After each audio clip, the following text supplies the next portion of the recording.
Exactly. और अगर अब तक उसके हाथ वो सबूत नहीं लगा तो वो यहाँ फिर से आएगा सबूत मिटाने।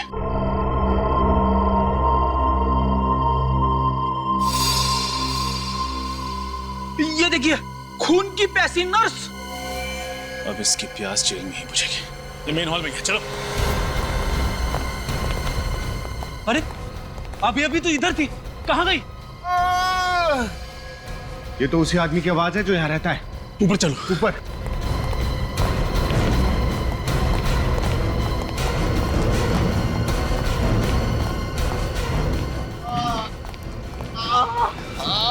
किसने किया ये? उसी नर्स की आत्मा ने। वो मुझे छोड़ेगी, मार डालेगी मुझे। कोई आत्मा वात्मा नहीं है, किसी का सोचा हुआ खेल है। आज उसके खेल को बिगाड़ के रहेंगे। पंकज, इनको बाहर ले जाओ।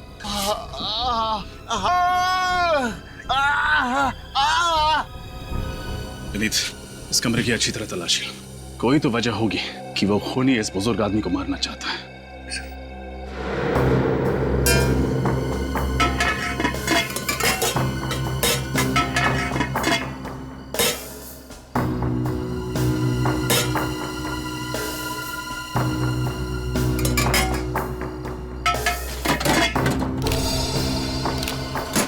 सर, ये देखिए, ये लिफाफा यहाँ पर रखा हुआ था, इस पर राहुल का नाम लिखा हुआ है। राहुल का नाम? ये लिफाफा आईओसी लैब ने भेजा। एक मिनट, राहुल की डायरी में आईओसी लैब के साथ अपॉइंटमेंट के बारे में लिखा था ना? सर, कहीं ये खूनी इस लिफाफे को ढूंढने तो यहाँ बार बार नहीं आता?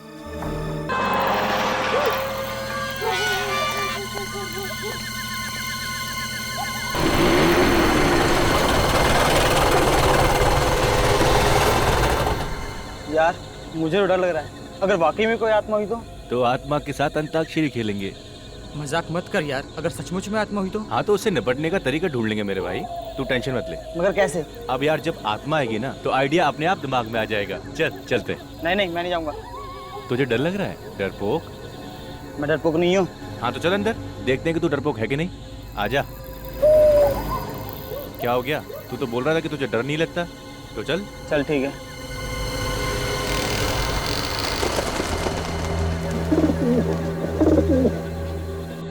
चल ना।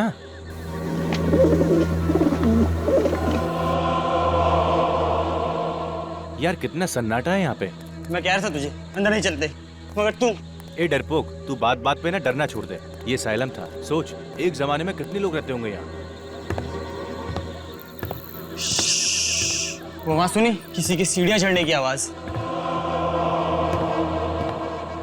अरे हाँ यार, आवाज तो मुझे भी आ रही है, मगर यार कोई नजर नहीं आ रहा। अब तो मुझे भी डर लग रहा है यार। ये आवाज तो बढ़ती ही जा रही है। कहीं ये आवाज हमारी तरफ तो नहीं आ रही? वो देखो कौन है।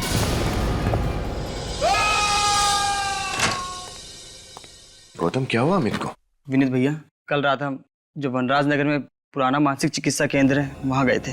वनराज नगर के मानसिक चिकित्सा केंद्र? जहाँ तक मेरी जानकारी है तो बंद पड़ा। तुम लोग क्या करने गए थे वहाँ? हमने कुछ दोस्तों से शर्त लगाई थी कि वहाँ पर हम एक रात गुजार सकते हैं। कितनी बार समझाया तुम लोगों को, ये बेकार की शर्तें मत लगाया करो, अपनी पढ़ाई पर ध्यान दो। सॉरी भैया। फिर क्या हुआ? फिर भैया किसी के चलने की आवाज आई। तुम लोगों के अलावा कोई और भी था वहाँ पर? हाँ भैया, वही देखने के लिए हम ऊपर जा रहे थे तो किसी ने अमित को धक्का दे दिया। भूत था वहाँ पे। लगता है लोग सच कहते हैं कि उस जगह भूतों का डेरा है भैया। क्या बेतुकी बातें किए जा रहे हो तुम? ये भूत आत्मा कुछ नहीं होता। ये सब तुम्हारे दोस्तों का प्लान होगा तुम्हें डराने के लिए, ताकि तुम लोग शर्त हार जाओ। नहीं भैया, ये उन लोगों का काम नहीं है, जरूर कुछ और ही था वहाँ पर। कुछ और? तुम्हारा कजिन गौतम, अब तबीयत कैसी है उसकी? सर, मेरा कजिन तो ठीक है, लेकिन उसका दोस्त अमित बहुत डरा हुआ है। लगता है कि कल रात के सदमे ने बहुत गहरा असर छोड़ा है उसके दिमाग पर। विनीत, तुम्हें उसे कुछ कहना चाहिए था। कैसे उठपटांग शर्तें लगाते हैं ये बच्चे आजकल। आजकल के बच्चे सुनते कहाँ हैं सर? सर मेरी मदद कीजिए सर, सर प्लीज मेरी मदद कीजिए। एक मिनट, आइए, बैठिए। पानी लेकर आओ। बताइए, क्या नाम है आपका? सर मैं जूही हूँ। मेरे पति राहुल सर कल से गायब है सर, उनका फोन भी नहीं लग रहा सर, पता नहीं कहाँ चले गए सर। पानी पीजिए। अच्छा, आपके पति राहुल कल शाम से गायब है? जी सर। अच्छा, कोई फोन वोन आया था उनके बारे में? किसी ने फोन किया था? नहीं, कोई फोन नहीं आया। अच्छा, उनके पास मोबाइल फोन तो होगा ना? जी। जरा उनका नंबर दीजिए। सर 1644022787। लगा। अच्छा, आखिरी बार कब बात हुई थी तुम्हारी अपने पति राहुल के साथ? सर कल जब वो ऑफिस में थे तब मेरी बात हुई थी सर। उसके बाद वो घर ही नहीं आए। राहुल जी काम कहाँ करते हैं? सर टिस्टो नाम की एक एड एजेंसी में। अच्छा, टिस्टो एड एजेंसी में। जी सर। देखिए, बिल्कुल घबराइए मत, आपके पति को हम ढूंढ निकालेंगे। Thank you so much sir. हाँ सर, मोबाइल कंपनी से राहुल के मोबाइल का लोकेशन पता चल गया है। कहाँ पर है? सर, उसका मोबाइल वनराज नगर इलाके के एक पुराने बंद पड़े असाइलम में है। वनराज नगर के असाइलम में? सर कल रात को गौतम और अमित भी वहीं गए थे। गौतम और अमित दोनों भी वनराज नगर के बंद पड़े असाइलम में गए थे कल रात। और इस जूही का पति राहुल, उसके फोन का आखिरी लोकेशन भी वनराज नगर ही था। ये सारा चक्कर क्या है? वनराज नगर असाइलम।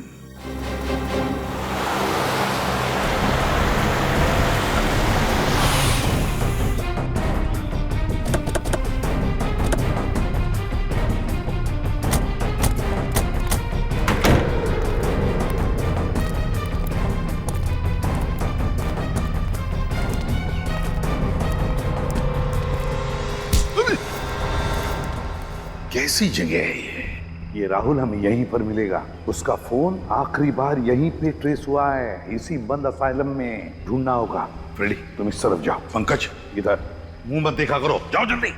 विनीत, इस तरफ जा, मैं उधर जाता हूँ। हाँ, संभल के।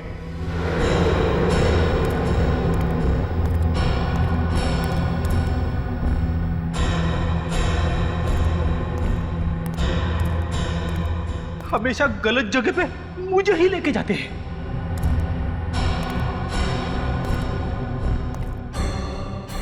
निखिल भी था, उसे भी ले जा सकते थे, मगर नहीं।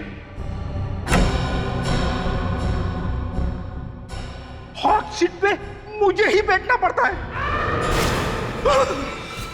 सर जल्दी से आइए सर, यहाँ पे कोई है। क्या कर रहा है? क्या हुआ? हाँ? सर मैंने यहाँ पे किसी आदमी की परछाई देखी सर। परछाई देखी? चुप। परछाई देखी, चलो देखते हैं कौन है इधर। कोई नहीं।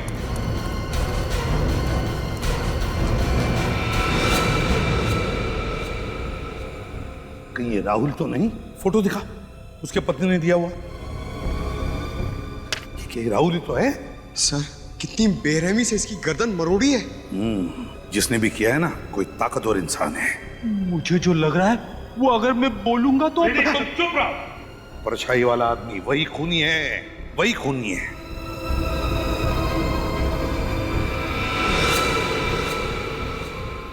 सर, हाँ, ये देखिए सर। ये राहुल का हो सकता है कैमरा। सर अगर राहुल इस कैमरे से शूटिंग कर रहा था तो हो सकता है इस खूनी की रिकॉर्डिंग भी होगी उसमें। चेक करो।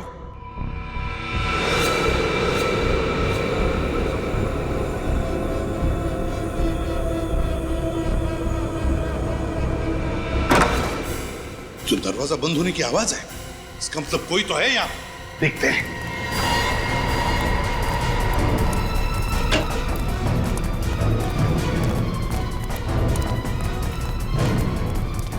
देखो कहां से आवाज आ रही है। सर यहाँ पर लाइट चल रही है, लगता है कोई रहता है यहाँ। हाँ,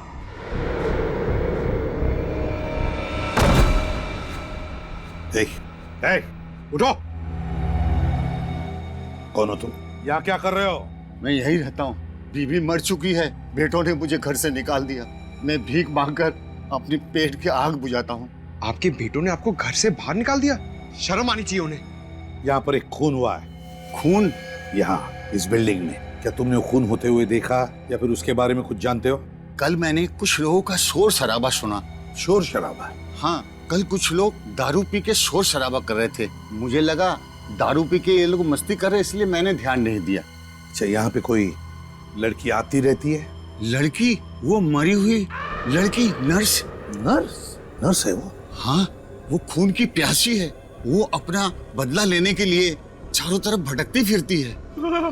खून की प्यासी आत्मा। सर, आत्मा।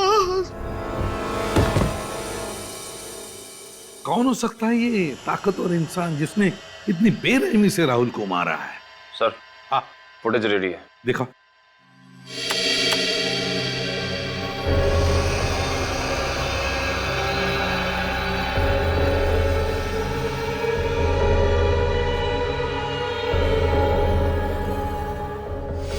पॉज करो, पॉज करो।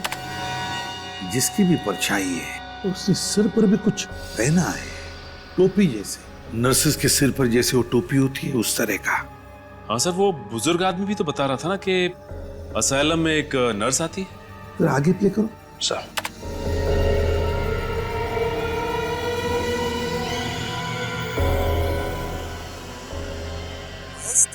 सर राहुल किसी से बात कर रहा है। हाँ, ये राहुल किसी से बात कर रहा है, मगर किससे और क्या कह रहा है? निखिल, आवाज जरा साफ करो अच्छी तरह से, पता तो चले ये राहुल कह क्या रहा है और हुआ क्या है वहां पर।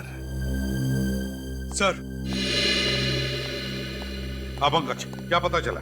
सर, उस पुराने मानसिक चिकित्सा केंद्र असाइलम का पूरा इतिहास पता चल गया है। क्या इतिहास है? आज से 13 साल पहले, साल 2000 में वहां पर एक पेशेंट ने एक नर्स का खून कर दिया था। तब से लोगों में यह अफवाह फैल गई है कि उस नर्स की आत्मा उस असाइलम में भटक रही है। तो ये बात है।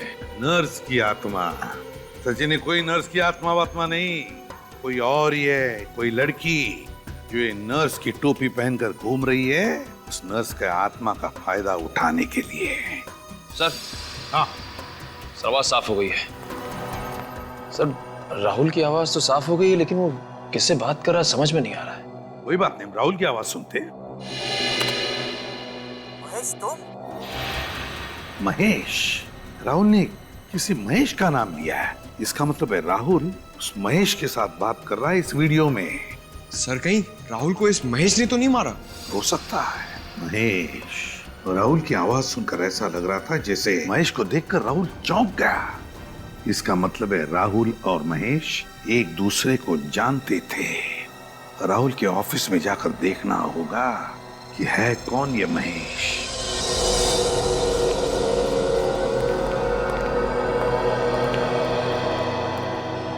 जी कहिए, किससे मिलना है आपको? आप कौन है? जी मैं इस एड एजेंसी का क्रिएटिव हेड हूँ। हम लोग सीआईडी से हैं। आपके ऑफिस में राहुल काम करता था, उसके बारे में कुछ पूछताछ करनी है। राहुल हमारे लिए एड फिल्में बनाया करता था, सबसे काबिल एड फिल्म डायरेक्टर था वो, लेकिन बहुत गलत हुआ उसके साथ। वैसे आप लोग क्या पूछना चाहते हैं? देखिए, अक्सर इंसान के दुश्मनों की गिनती उसकी कामयाबी की सीढ़ियों की तरह बढ़ती जाती है। आप हमें ये बताइए कि इस ऑफिस में राहुल का कोई दुश्मन था क्या? कोई ऐसा था जो उसकी कामयाबी से जलता था? जी बिल्कुल नहीं सर। देखिए, हम सभी यहाँ पर एक परिवार की तरह मिलजुल कर काम करते हैं। किसी की किसी से कोई ईर्ष्या या दुश्मनी नहीं है। ये सब कहने की बातें हैं। अक्सर लोगों को अपने करीबी लोग या दोस्तों के कामयाबी से पेट में दर्द तो होता ही है। क्यों? देखिए, मैं आपकी बात से इनकार तो नहीं करता, लेकिन राहुल की किसी के साथ कोई खास दुश्मनी नहीं थी। महेश से? महेश? कौन महेश? कौन महेश? इस एड एजेंसी में महेश नाम का आदमी काम करता है ना? जी नहीं। तो राहुल के मुंह से कभी महेश का नाम सुना? जी कभी नहीं। राहुल का कोई डेस्क तो होगा ना यार? हाँ है। क्या हम देख सकते हैं? जी हाँ, आइए मैं आपको दिखाता हूँ। अच्छा, राहुल को वनराज नगर के पुराने असाइलम में इस एड एजेंसी ने भेजा था? जी नहीं, हमने नहीं भेजा। ये है राहुल का डेस्क। अच्छा ये बताइए कि पिछले कुछ दिनों से राहुल किसी बात को लेकर परेशान था क्या? जी हाँ, पिछले कुछ महीने से वो काफी छुट्टियां लेने लगा था। महीने में 4-5 छुट्टियां तो ले ही लेता था। और ये 4-5 छुट्टियां किस लिए लेता था वो? ये तो पता नहीं। मैंने कई बार जानना चाहा, लेकिन हर बार वो बात को टाल गया। उसने कभी मुझे ठीक ठाक जवाब नहीं दिया। जवाब मिल गया है। ये देखिए सर, राहुल की छुट्टियां लेने का कारण ये रेड ग्रेप्स प्रोडक्शन। राहुल तो इस एड एजेंसी में काम करते करते इसने खुद का प्रोडक्शन हाउस भी खोल लिया। राहुल ने खुद का प्रोडक्शन हाउस खोल लिया और हमें पता तक नहीं। हो सकता है सर ये अपनी ही किसी शूटिंग के सिलसिले में उस मानसिक चिकित्सालय गया, मगर उसने हमें किसी भी बात की भनक तक लगने नहीं थी। भनक लगने देता कैसे? अगर आप लोगों को पता चलता कि राहुल खुद का प्रोडक्शन हाउस खोल के बैठा है, तो क्या आपकी एड एजेंसी उसे एड फिल्म बनाने देती? ये बात तो है। जरा देखो कुछ और मिलता है क्या।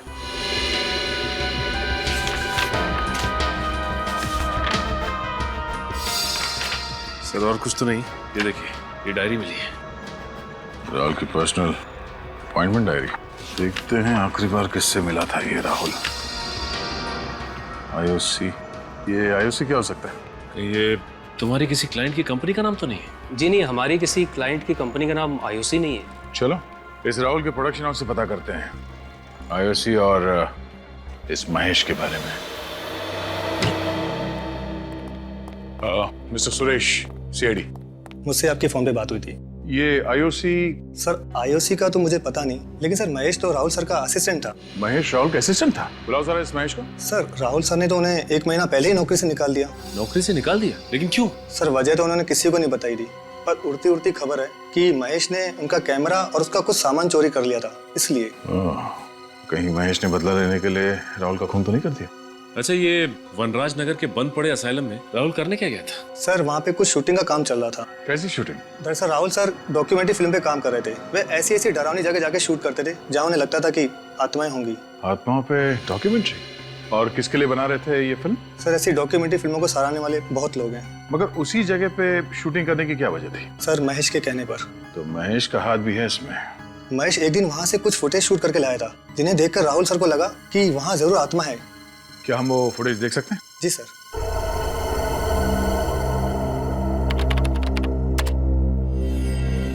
सर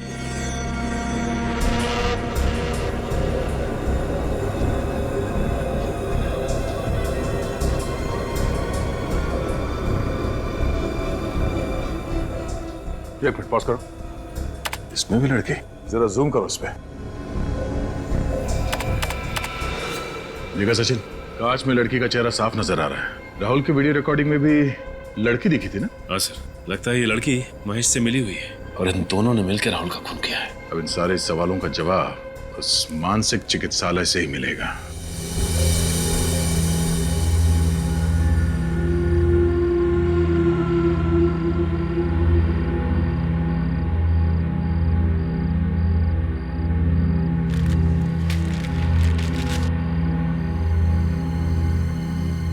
वो खूनी यहाँ आएगा जरूर। सर आप इतना यकीन के साथ कैसे कह सकते हैं कि यहाँ पर फिर आएगा? वो इसलिए पंकज, क्योंकि वो खूनी यहाँ 2 बार पहले भी आ चुका है। एक बार राहुल को मारने और दूसरी बार जब अमित और गौतम यहाँ आए थे। और उसके बार बार यहाँ आने की एक ही वजह हो सकती है, कोई तो ऐसा सबूत जरूर है जिसे वो ढूंढकर छिपाना या तो मिटाना चाहता है। एग्जैक्टली। और अगर अब तक उसके हाथ वो सबूत नहीं लगा तो वो यहाँ फिर से आएगा सबूत मिटाने।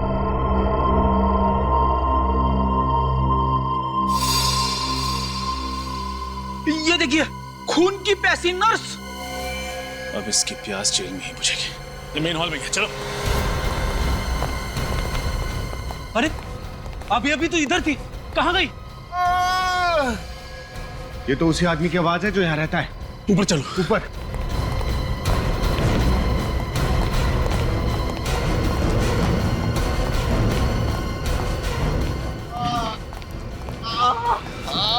किसने किया ये? उसी नर्स की आत्मा ने। मुझे छोड़ेगी, मार डालेगी मुझे। कोई आत्मा वात्मा नहीं है, किसी का सोचा हुआ खेल है और आज उसके खेल को बिगाड़ के रहेंगे। पंकज, इनको बाहर ले जाओ।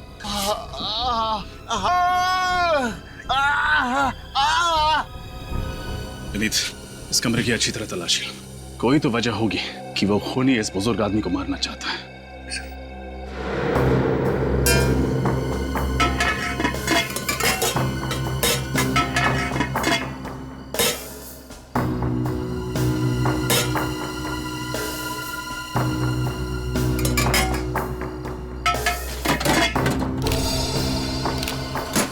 सर ये देखिए, ये लिफाफा यहाँ पर रखा हुआ था, इस पर राहुल का नाम लिखा हुआ है।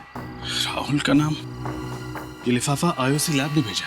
एक मिनट, राहुल की डायरी में आईओसी लैब के साथ अपॉइंटमेंट के बारे में लिखा था ना? सर कहीं ये खूनी इस लिफाफे को ढूंढने तो यहाँ बार बार नहीं आता? देखते हैं इसके अंदर क्या है। What?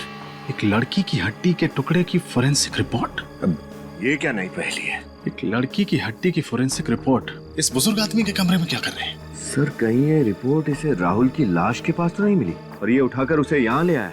हो सकता है विनीत, या फिर ऐसा भी हो सकता है कि राहुल ने मरने से पहले ये लिफाफा आकर इस कमरे में छुपा दिया, उस समय जब ये बुजुर्ग आदमी इस कमरे में नहीं थे। शायद ऐसा ही हुआ होगा सर, वरना पूछताछ करने के बाद ये आदमी हमें इस लिफाफे के बारे में जरूर बताता, लेकिन इसने कुछ नहीं बताया। हाँ विनीत, ये बात भी है। आईओसी लैब से हड्डी का टुकड़ा साड़ुंके साहब को भेज दो।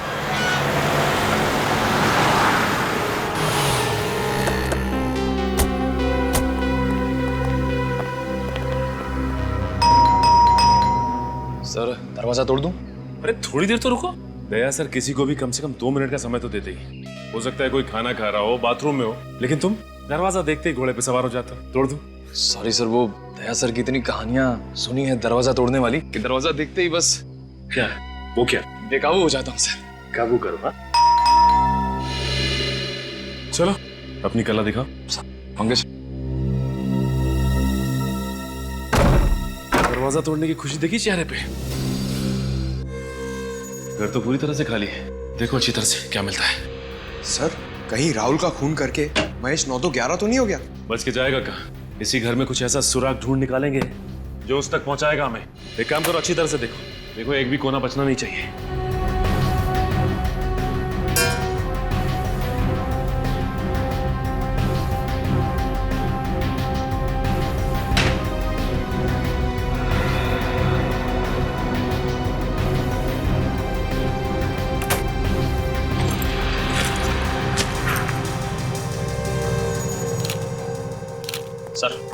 सर महेश की कबर्ड में से ये बैग, ये ट्राइपॉड और ये स्टिल कैमरा मिला है।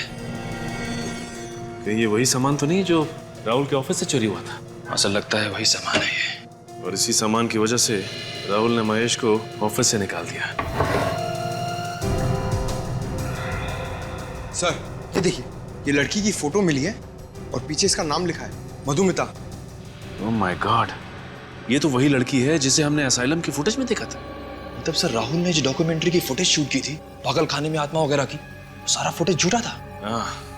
सर मधुमिता और महेश ने दोनों ने मिलकर ये खिचड़ी पकाई है। लगता तो ऐसे ही। मधुमिता का नंबर ट्राई करके देखते हैं।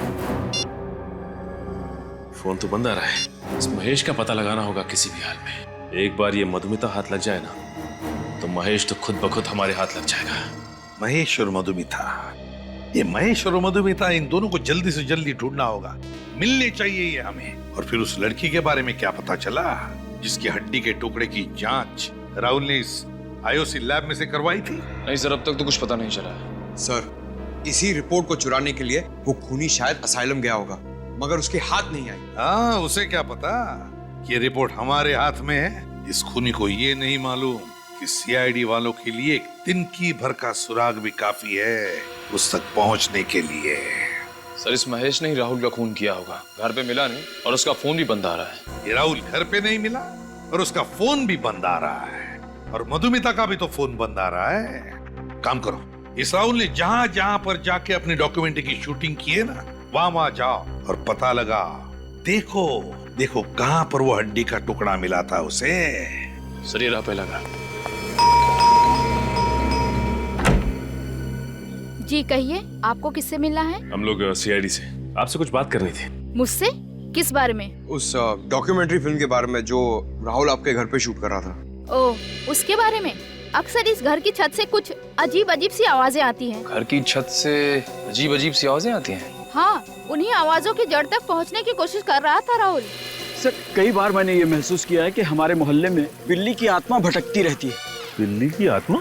जी सर, अभी पिछले साल की बात है। एक बिल्ली ट्रक के नीचे आ गई थी। तब से उस बिल्ली की रोने की आवाज पूरे मोहल्ले वालों को सुनाई देती है। वैसे भी ये आत्मा वात्मा कुछ नहीं होती, और ऊपर से बिल्ली की आत्मा, ये सब आपका वहम है। अमावस की रात को मैंने सामने वाले घर की छत पे एक आत्मा को टहलते हुए देखा। बहुत ही भयानक लग रही थी वो। अमावस की रात में तो वैसे भी रोशनी बहुत कम होती है। आपने किसी आत्मा को नहीं बल्कि आदमी को टहलते हुए देखा होगा। अभी तक कहीं भी कुछ भी ठोस नहीं मिल पा रहा है। हाँ ये बात तो है पंकज, इसी बात का तो गुस्सा मुझे भी आ रहा है। आज के जमाने में भी लोग अंधविश्वास पे इतना यकीन करते हैं। सर आखिरी घर सुमित का और उसकी पत्नी उदिता का बचा है। सुमित और उसकी पत्नी उदिता का? हाँ सर। हाँ सर। क्या मधुमिता का फोन ट्रेस हो गया इसी एरिया में? सर ये तो बहुत ही अच्छी खबर है। फिर तो इस महेश तक हम आसानी से पहुंच सकते हैं। ओके सर, हम लोग वहां पहुंच रहे हैं।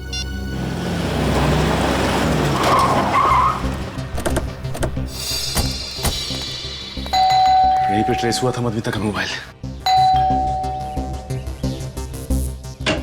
दरवाजा तो खुला हुआ है। सर चीखने की आवाज। सर कहीं मधुमिता? ओह माय गॉड, ये तो मधुमिता ही है। सर राहुल का खून करने के बाद इस महेश ने मधुमिता को हिरासत में रख दिया। लगता तो ऐसा ही है। Cut cut. क्या हो रहा है सब? कौन है आप लोग? हाँ, और यहाँ पे क्या कर रहे हैं? अच्छा किया जो आप खुद ही चले आए गिरफ्तार होने के लिए। दो तो खून किए आपने। एक मिनट, यहाँ पे कोई खून नहीं हुआ है। शूटिंग चल रही है। मधुमिता उठो और बताओ इन्हें। Madhumita, yes sir. तुम फिर से शॉट में सो गई थी? नो सर, ये लोग एक्टर नहीं है। मुझे तो लगा आपने मुझे बिना बताए सीन में कुछ बदलाव कर दिया सर। बदलाव तो इनकी जिंदगी में अब सीआईडी लाएगी। आप लोग सीआईडी से? जी हाँ, सीआईडी से। सर पर हमने तो कोई कानून नहीं तोड़ा और यहाँ पर हम परमिशन लेके शूट कर रहे हैं। हमें सब कुछ पता है कि तुमने क्या किया है। सब कुछ? जी हाँ, सब कुछ। ये डॉक्यूमेंट्री शूट करने के बहाने ये जो अंधविश्वास फैला रहे हो ना तुम, सब कुछ मालूम है हमें कि उस पागल खाने में शूटिंग भी तुम्ही ने की थी। मगर सर और हमें ये भी पता है कि राहुल का खून तुमने किया है। तुमने। ये सब झूठ है, सब बकवास है। सब सारी बकवास ब्यूरो में समझ में आ जाएगी।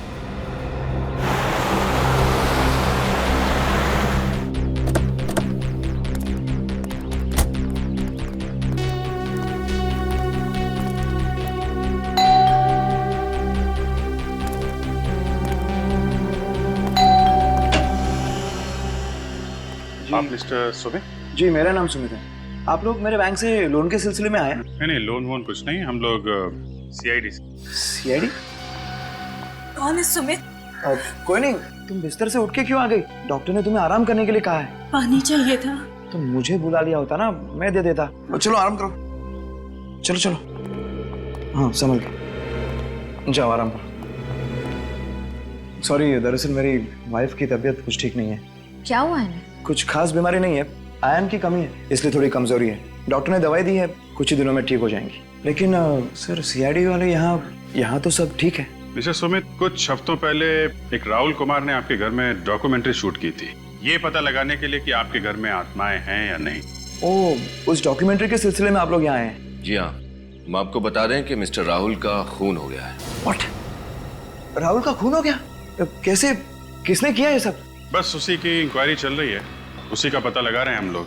मिस्टर सुमित, आप काफी पढ़े लिखे आदमी हैं, फिर भी आप भूत प्रेत पे यकीन करते हैं? सर, किसी के पढ़े लिखे होने या ना होने से कोई फर्क नहीं पड़ता। वैसे मुझे पूरा विश्वास है कि आत्माएं नहीं होती, इसलिए तो राहुल को बुलाया था यहाँ, ताकि वो इस घर को शूट करे और उदिता का वहम दूर हो। वहम? कैसा वहम? उदिता को अक्सर इस घर में अकेले में आवाजें सुनाई देती हैं और उसे लगता है कि इस घर में कोई आत्मा है जो डेरा डाले बैठी है। तो इसलिए आपने राहुल से कहा कि यहाँ आकर शूटिंग करे और पता लगाए यहाँ आत्मा है या नहीं। एग्जैक्टली।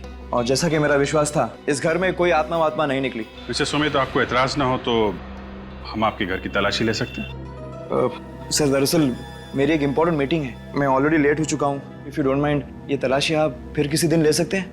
नहीं, बस 5-10 मिनट लगेंगे। सर, एक रिक्वेस्ट है, जैसा कि मैंने आपको बताया, मेरी पत्नी की तबीयत ठीक नहीं है, उसे कोई परेशानी ना हो। नहीं, उसका ध्यान रखेंगे हम लोग।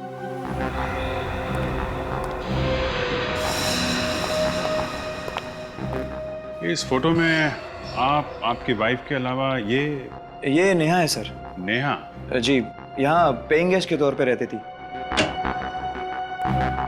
काफी दोस्ती लगती है आपकी वाइफ की और नेहा के बीच में। आपने ठीक पहचाना, नेहा और उदिता अच्छे दोस्त थे। इनफैक्ट सितंबर 2012 में जब नेहा मुंबई में हमारे यहाँ रहने आई, उसके बाद नेहा और उदिता में दोस्ती और गहरी हो गई।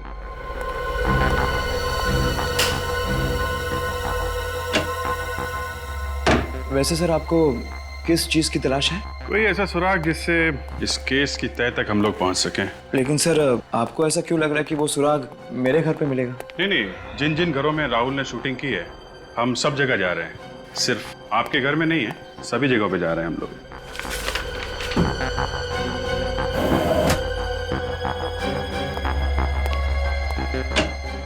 ये आपके घर में तहखाना? जी सर, लेकिन वहाँ कोई खास सामान नहीं है, पुराना फर्नीचर वगैरह। मैं देखना चाहूंगा।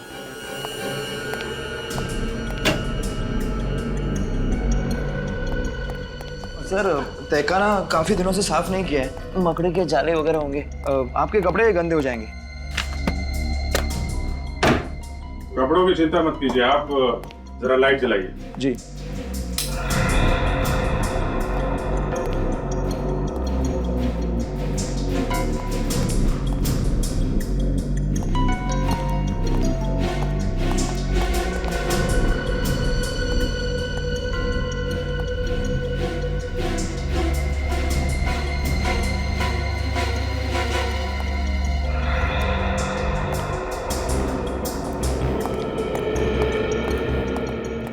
सर, पूरे घर की अच्छी तरह से तलाशी ली है, कोई खास सुराग मिला नहीं। मैंने कहा था ना सर, आपकी मतलब कि कोई चीज़ यहाँ नहीं मिलेगी। ठीक है सुमित जी, अभी तो हम लोग जा रहे हैं, लेकिन जरूरत पड़ी तो आपको दोबारा परेशान करेंगे। सर, आप बेवजह हम पर शक कर रहे हैं। हमने राहुल का खून नहीं किया। हर खूनी यही कहता है कि उसने खून नहीं किया। राहुल का कैमरा तुमने चुराया, उसका बाकी का सामान भी तुमने ही चुराया है ना? चुराया नहीं था सर, बिना कहे कुछ समय के लिए इस्तेमाल किया था। ये डॉक्यूमेंट्री फिल्म शूट करनी थी। और इसलिए राहुल ने तुम्हें नौकरी से निकाल दिया और तुमने उसकी जान ले ली। आप क्या कह रहे हैं? इतनी छोटी सी वजह के लिए मैं उसकी जान क्यों लूंगा? ओहो, नौकरी से निकाल दिया वो तुम्हें छोटी सी वजह लगती है? हा? ये तो बहुत बड़ी वजह है, समझे? हमारे लिए तो ये बहुत बड़ी वजह है। अब तुम मधुमिता, तुम्हारा क्या कहना है? सर, मुझे इस सब में क्यों फंसाया जा रहा है सर? कोई फंसा नहीं रहा है तुम्हें यहाँ पर, समझे? सर देखिए, मैं तो सिर्फ एक एक्ट्रेस हूँ। मुझे जो भी किरदार मिलता है मैं बस पूरी ईमानदारी से उसे निभाती हूँ सर। हाँ, ये तो बड़ी ईमानदारी से अपना किरदार निभाती है। इतनी ईमानदारी से कि इसे पता ही नहीं चलता वो कौन सा किरदार निभा रही है और किस लिए, है ना? जानते हो इस लिफाफे में क्या है? नहीं, क्या है? इस लिफाफे में उस लड़की की हड्डी की डीएनए रिपोर्ट है जो राहुल ने लैब में भेजी थी। हड्डी की डीएनए रिपोर्ट? हाँ, हड्डी की। तो बताओ, राहुल के अलावा और किसकी जान ली है तुमने? वो लड़की कौन थी जिसे मारा तुमने? मैंने किसी की जान नहीं ली। आप मेरा यकीन क्यों नहीं करते? तो फिर वनराज नगर क्यों गए थे? असाइलम में राहुल के पीछे पीछे? हाँ? उसे डराने के लिए। पर वो सब मजाक था, सिर्फ मजाक। हाँ, मैं राहुल से बदला लेना चाहता था, लेकिन उसे डरा कर, उसे मारकर नहीं। अच्छा। और डराने के लिए तुम मधुमिता को लेकर गए थे ना, नर्स की आत्मा बनाकर, है ना? नर्स की आत्मा? हाँ, नर्स की आत्मा। बिल्कुल नहीं सर, महेश के साथ इससे पहले मैंने सिर्फ एक ही बार शूटिंग की थी और उसमें मैं नर्स नहीं बनी थी सर। हाँ सर, वहाँ मैं अकेले ही गया था, मेरे साथ कोई नहीं था। अकेले गया था? मतलब कि वो परछाई नहीं थी, वो आत्मा असली थी सर। पंकज, अगर तुम अकेले गए थे तो फिर तुम कहाँ थे 25 फरवरी की रात को? बताओ। मैं अपनी सहेली की शादी में गई थी सर। आप चाहे तो निशा से पूछ सकते हैं। वो तो हम पूछ ही लेंगे, पूरी पूछताछ करेंगे हम तुम दोनों के बारे में। फिलहाल तो तुम्हें जाने दे रहा हूं मैं, लेकिन एक बात याद रखना, अगर जरूरत पड़े तो तुम दोनों को फिर से आना पड़ेगा यहाँ पर, समझे? जा सकते हो। Thank you sir.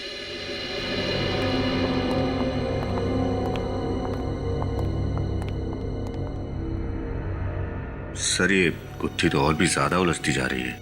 अगर वो परछाई इस मधुमिता की नहीं थी तो फिर किसकी थी? पता चल जाएगा विनीत, वो परछाई किसकी थी पता चल जाएगा। ये गुत्थी अब धीरे धीरे सुलझती जा रही है। ये गुत्थी सर, इसका मतलब इस केस में कोई और भी लड़की शामिल है? हो सकता है। हमारे फोरेंसिक लैब का रिपोर्ट कहाँ है? Yes sir.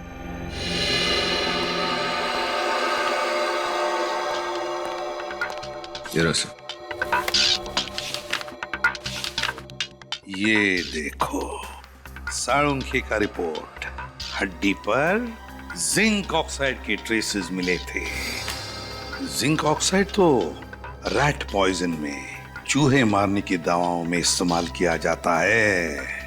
जरा याद करके बताओ, जब तुम लोग उन 4 घरों में पूछताछ करने के लिए गए थे जहां पर राहुल ने अपनी डॉक्यूमेंट्री की शूटिंग की थी, तो वहां पर तुम्हें कोई रैट पॉइजन दिखा? जरा याद करो अच्छी तरह से। चूहे मारने की दवाई याद है सर। ये सुमित और उदिता के घर के तहखाने में मैंने एक चूहेदानी देखी थी। चूहेदानी थी सुमित और उदिता के घर में? अगर चूहादानी है तो चूहे मारने की दवाई भी होगी। ये सुमित और उदिता जरूर कुछ न कुछ छुपा रहे हैं हमसे। सुमित और उदिता के इंटरव्यू में एक बात गौर करने वाली है सचिन। वो कैसे? जैसे उदिता ने नेहा का नाम लिया, सुमित परेशान हो गया। सर, लगा तो मुझे भी ऐसा ही था, लेकिन ये नेहा तो उदिता की सहेली है ना, उसके घर पे रहने के लिए गई थी, तो फिर सुमित उसे लेके परेशान क्यों होगा? कुछ तो है सचिन जो ठीक नहीं है। ये नेहा इनके घर रहने आई थी और फिर अचानक गायब हो गई। हाँ सर, कुछ तो ऐसा है जो अब तक हमें पता नहीं चला है। उदिता ने अपने इंटरव्यू में भी ये नेहा कहाँ रहती है बताया था ना? CP colony, Pune. पुणे। अब वहाँ नेहा के घर चलकर पता चलेगा कि माजरा क्या है। हाँ, आ रही हूँ।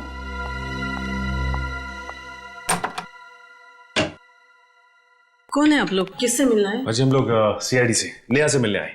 सीआईडी से? जी हाँ, सीआईडी से। मतलब नेहा का पता चल गया? पता चल गया मतलब? हम लोग नेहा से ही मिलने आए। मुझे लगा आपको मेरे बच्चे मिल गए। कहाँ है नेहा? पता नहीं, 1 महीना हो गया लापता, ना कोई फोन ना कोई खबर।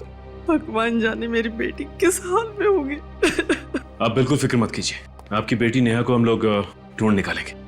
अच्छा ये बताइए कि किसी ने फोन किया था आपको? हो सकता है आपकी बेटी को किसी ने अगवा किया, कोई फोन आया था? नहीं बेटा, मैं तो विधवा हूँ। किसी तरह नेहा को पढ़ाया लिखाया, इस काबिल बनाया कि वो अपने पैरों पर खड़े हो जाए। अगर किसी अगवा करने वाले का फोन भी आता ना, तो उनको देने के लिए मेरे पास पैसा है ही कहाँ। माँ जी कहीं ऐसा तो नहीं कि नेहा अपनी मर्जी से घर छोड़ के चली गई हो? अरे कैसी बातें कर रहे हैं आप? दुनिया की ऐसी कौन सी बेटी होगी जो अपनी माँ को इस तरह छोड़ के जाएगी, वो भी बिना बताए।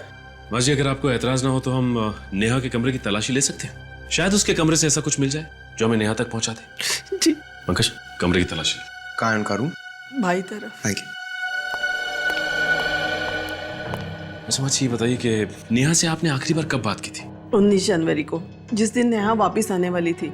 सुबह उसका फोन भी आया था, कह रही थी 12 बजे की बस से आएगी, लेकिन वो आई नहीं। आपको क्या लगता है नेहा किसी बात को लेके परेशान थी, चिंतित थी? नेहा ने खुद तो अपनी परेशानी के बारे में कभी नहीं बताया, लेकिन माँ हूँ उसकी तो। आपको क्या लगता है किस बात को लेके नेहा परेशान थी? क्या वजह थी उसकी परेशानी की?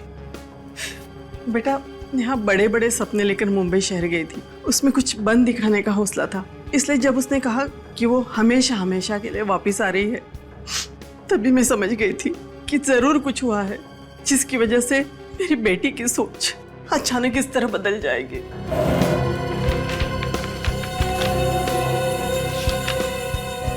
सर!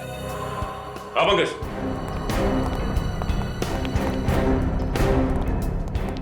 सर यहाँ गौर कीजिए, सुमित ने नेहा के लिए एक बर्थडे कार्ड भेजा था। To my beloved Neha, happy birthday 16 July from Sumit. इस पे तो 16 जुलाई की डेट डली है। उस वक्त तो नेहा उदिता और सुमित के यहाँ रहने भी नहीं गई थी। मतलब सर सुमित और नेहा एक दूसरे को पहले से ही जानते थे और शायद इनके बीच। हाँ निखिल, इस कार्ड को पढ़ के तो यही लगता है कि उन दोनों के बीच कोई ना कोई चक्कर तो जरूर था। सर उस हड्डी की फोरेंसिक रिपोर्ट जो हमें उस बुजुर्ग आदमी के घर पे मिली थी, वो नेहा की तो है। हो सकता है। निखिल, नेहा का हेयर ब्रश उठा लो, नेहा के बाल का डीएनए टेस्ट करवाते हैं, पता चल जाएगा कि वो हड्डी नेहा की है कि नहीं। अरे सूरज सर आप बिल्कुल टेंशन मत लीजिए। हाँ अपना प्लान एकदम परफेक्ट चल रहा है। अरे एसीपी सर के लैपटॉप से जो मैंने डेटा चुराया था ना, वो मैंने डीसीपी सर को भेज भी दिया है। अरे बिल्कुल टेंशन मत लीजिए, सब सही है। मैं आपको बाद में फोन करता हूं। सर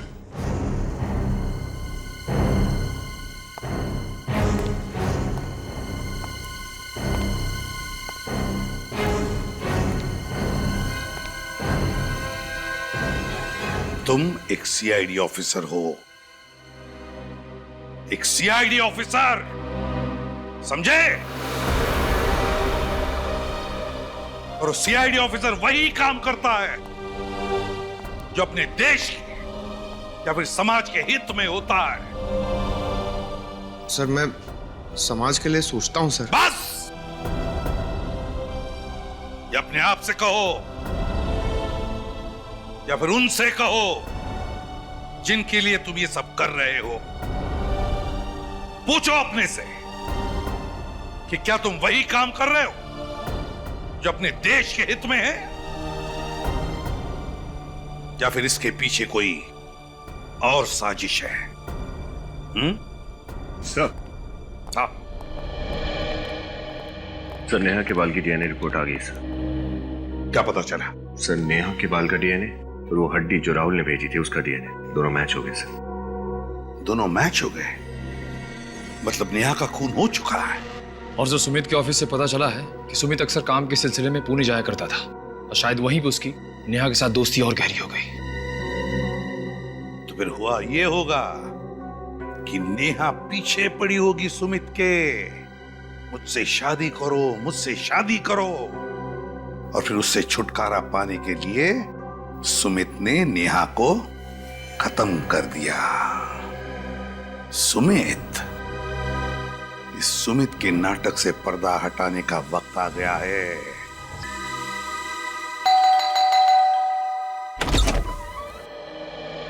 जी आप लोग? आप कहीं जॉगिंग वॉगिंग पे जा रही हैं क्या उदिता जी? जी नहीं, बस ऐसे ही टहलने जा रही थी। अच्छा, सुमित कहाँ है, जरा बुलाइए। सुमित तो घर पर नहीं है। कहीं आप झूठ तो नहीं बोल रही? भला मैं आप लोगों से झूठ क्यों बोलूंगी? पर आप लोग सुमित को क्यों ढूंढ रहे हैं? बहुत जल्द पता चल जाएगा। श्रेया, विनीत, अच्छी तरीके से घर की तलाशी लो। लेकिन अरे आप लोग पहले इस घर की तलाशी ले चुके हैं, तो अभी दोबारा?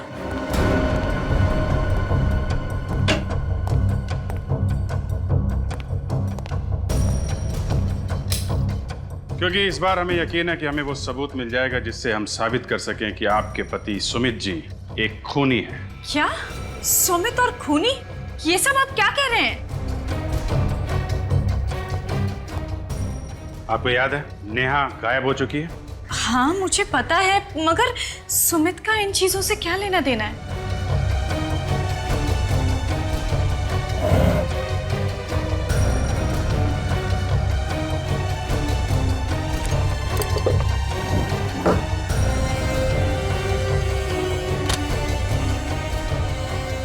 क्योंकि वो गायब नहीं है, उसका खून हुआ है और सुमित ने मारा है उसे।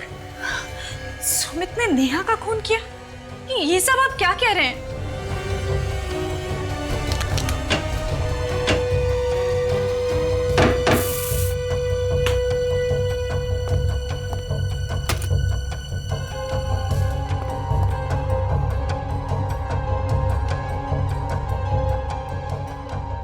मेरे पति किसी का खून नहीं कर सकते। सर! हाँ विनीत? सर नीचे आइए प्लीज।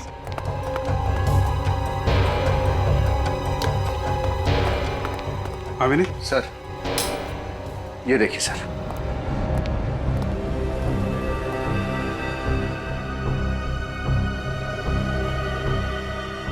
इतना सारा खून?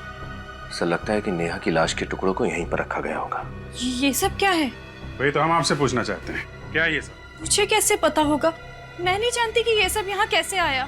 एक लड़की नेहा जो आपके घर में पेइंग गेस्ट के तौर पे रहती है, आपकी सबसे अच्छी सहेली है, वो अचानक गायब हो जाती है, आपको कुछ पता नहीं चलता? सर लेकिन उदिता,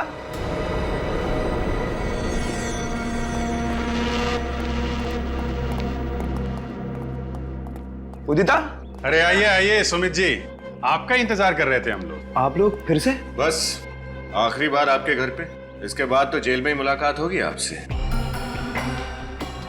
जेल में? ये क्या कह रहे हैं आप? सच कह रहे हैं, नेहा का बेदर्दी से खून कर दिया और आप भोले बन रहे हो। क्या? नेहा का खून हो गया? ये क्या कह रहे हैं आप? मैं क्यों उसे मारूंगा? वो तो मेरी अच्छी दोस्त थी। दोस्ती पे जब प्यार का रंग चढ़ता है ना, तो जिंदगी में तूफान आ जाता है। देखिए, जैसा आप सोच रहे हैं वैसा कुछ भी नहीं है। मिस्टर सुमित, तुमने जो नेहा को प्यार भरा ग्रीटिंग भेजा था, वो हमारे हाथ लग चुका है। सुमित क्या बोल रहे हैं? कौन से ग्रीटिंग कार्ड की बात कर रहे हैं ये लोग? उदिता, इन पर विश्वास मत करो, ये लोग झूठ बोल रहे हैं।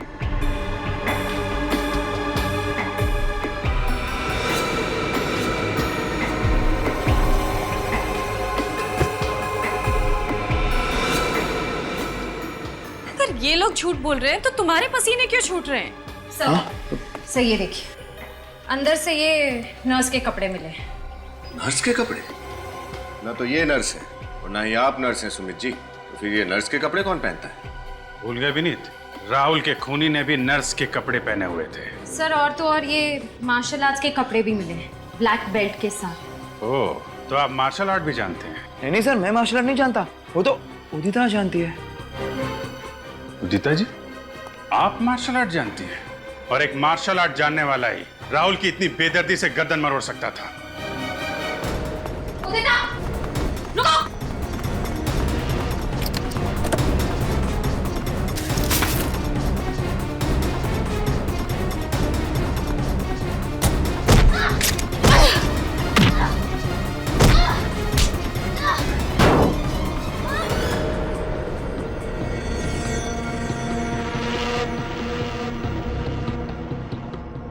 खेल कूद का टाइम खत्म हो गया। क्यों, क्या ये सब? नेहा और मैं बहुत अच्छे दोस्त थे, इसलिए नेहा जब पुणे से मुंबई आई तो मैंने उसे अपने घर पे रहने दिया और बदले में उसने क्या दिया, मुझसे मेरा पति छीन लिया। लाश कहाँ है नेहा की? पीछे गार्डन में दफनाई हुई है। मुझे ऐसा लगता है कि इस घर में जो आवाजें हैं वो नेहा की आत्मा की है। आत्मा की नहीं, तुम्हारे अंतरात्मा की आवाज है।